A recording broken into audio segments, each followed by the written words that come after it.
ओम श्री परमात्मने नमः। आदरणीय भक्तजनों, सादर प्रणाम। हम आज आपको श्री भक्तमाल जी में से श्री लाखा जी की कथा सुनाएंगे। ये गंगा मैया इन पर प्रसन्न होकर के इनके घर के समीप ही आ गई। ऐसे ये भगवान के भक्त थे। श्री गणेशाय नमः, श्री सरस्वत्यै नमः, श्री सद्गुरुदेवाय नमः।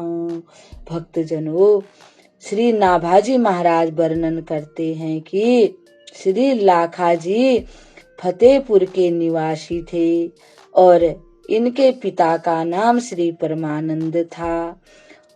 गुनीर गांव गंगा जी के तट पर बसा हुआ है। वहीं ये झोपड़ी बनाकर श्री लाखा जी महाराज रहते थे।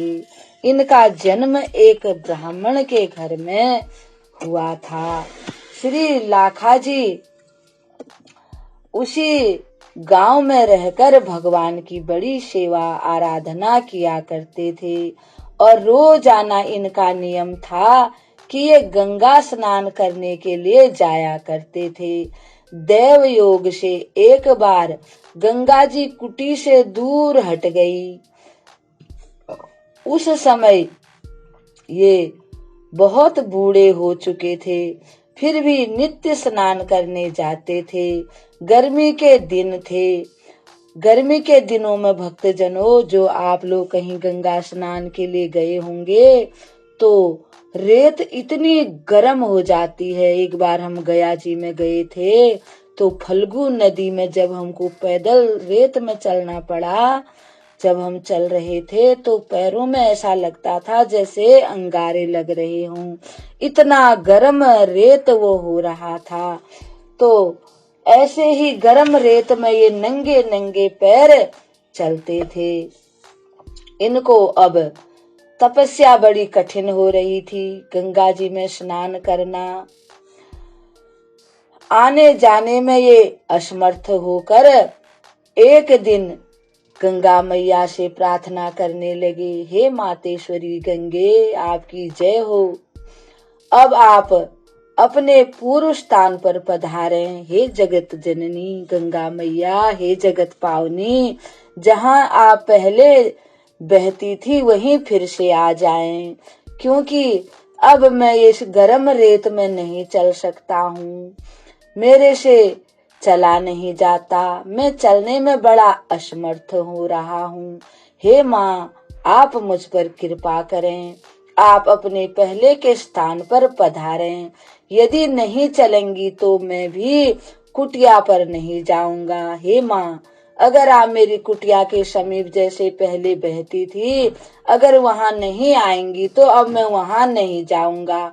अगर जाऊंगा तो फिर मैं गंगा स्नान करने के लिए नहीं आ पाऊंगा, इसलिए अब मैं यहीं रहूंगा। गंगा की धारा से आवाज आई, हे बस तुम चलो, मैं आ रही हूँ। यह सुनकर प्रसन्न होकर आप अपनी कुटिया पर आए। पीछे से गंगा जी की भी धारा कुटी के निकट आ गई। जैसे ही अपने घर पर पहुंचे, देखते हैं कि गंगा जी जैसे पहले इनके कुटी के पास से बहती थी वैसे ही बहने लगी। इस घटना को देखकर सब लोग आश्चर्यचकित हो गए। अब चारों तरफ इनका यश फैल गया। श्री लाखा दास ने अपने ग्रंथ में गुरु परमात्मा का बड़ा ही जिक्र किया है, उल्लेख किया है और अपने को श्री वर्धमान एवं श्री गंगल भट्टाचार्य की परंपरा का अनुवर्ती लिखा है। कई स्थानों पर हरि नारायण आदि शब्दों के साथ गुरु शब्दों को जोड़कर हरि गुरु निष्ठा का इन्होंने परिचय दिया है।